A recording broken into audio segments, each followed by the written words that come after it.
Okay, so we are going to take the patient's blood pressure. So what we're going to do is find the brachial artery, palpate that. After we find that, put the cuff on. And what we're going to want to do is we're going to want to align this over here. Since this is the right arm, we're going to do the right side, okay? Make sure that aligns with that artery. So once we do, we're going to put it about 2 inches above, and then we're going to tighten that.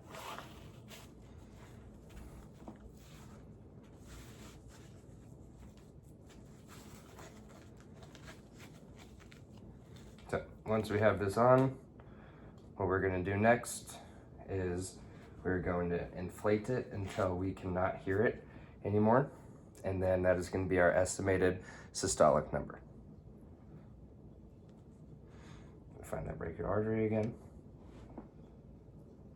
And then we're going to inflate that.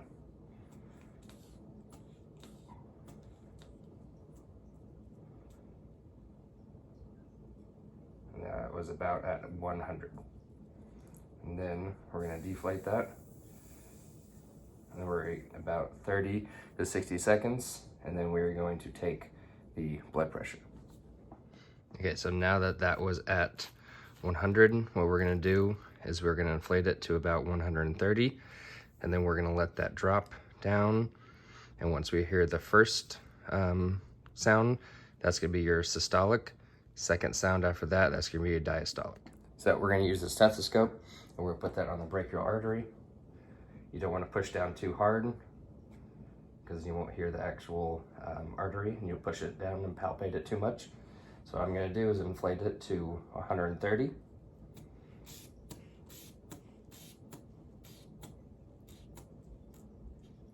then I'm going to let it drop.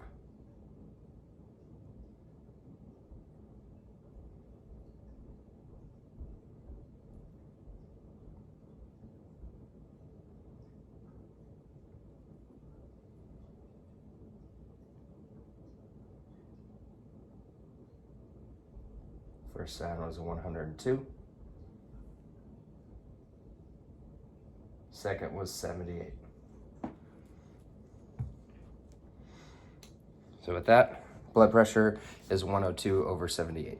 Okay, so we're going to take the patient's resting heart rate. So what we're going to do is we're going to palpate the radial artery with your first 3 fingers. Okay, and then once you find that, what you're going to do is you're going to grab a timer. You do that for 30 seconds. And then after that, what you're going to do is you're going to count each beat within that 30 and then multiply that by 2. And that's going to be the resting heart rate.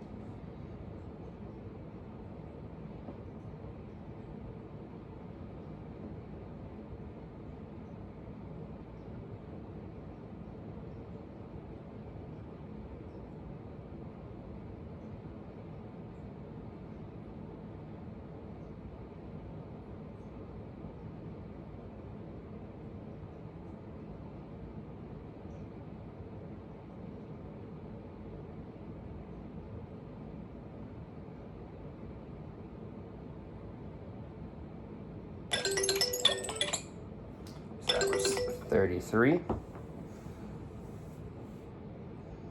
So then all you're going to do, 33 times 2, resting heart rate was 66.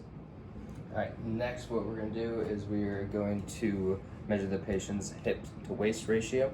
So what you're going to have your patient do, so you're going to have your patient stand, bring their arms apart, and then you are going to be behind the patient so you can see that hourglass figure, okay? And so what you're going to do, take your tape measure, you're going to wrap it around your patient,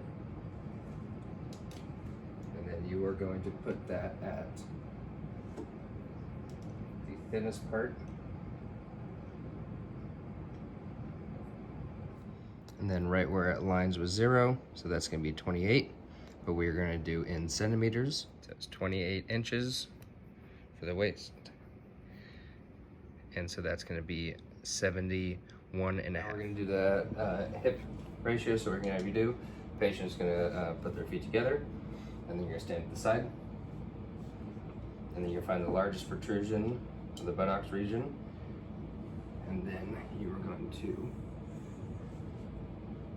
measure that area. Go around to the side.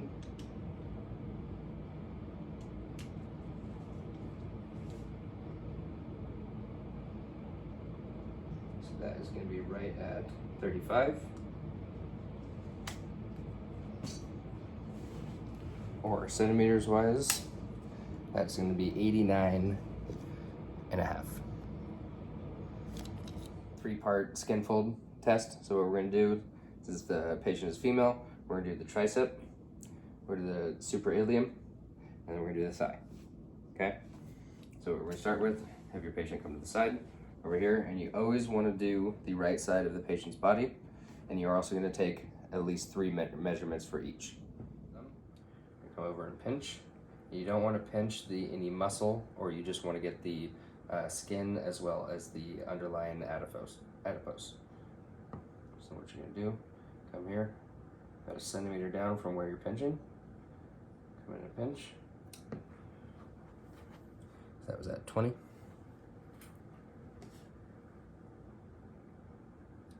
I'll do that 3 times in the same area.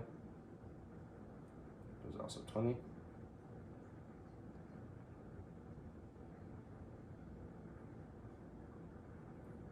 Awesome. Next, we're going to do the skin fold on the suprailium. So what we're going to do is we're going to come about 3 inches or so off from the belly button on the right side. We're going to pinch the skin right there. Switch hands here. Go over and pinch the skin. You go right underneath it. So that one is going to be 18 for the first one.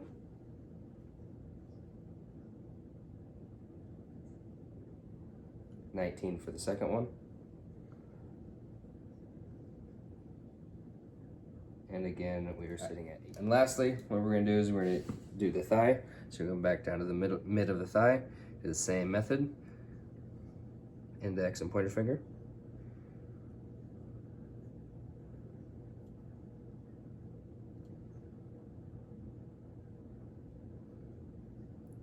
That was going to be about at 30.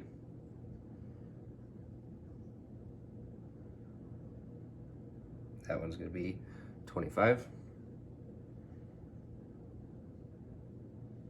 And the next one's going to be at 20.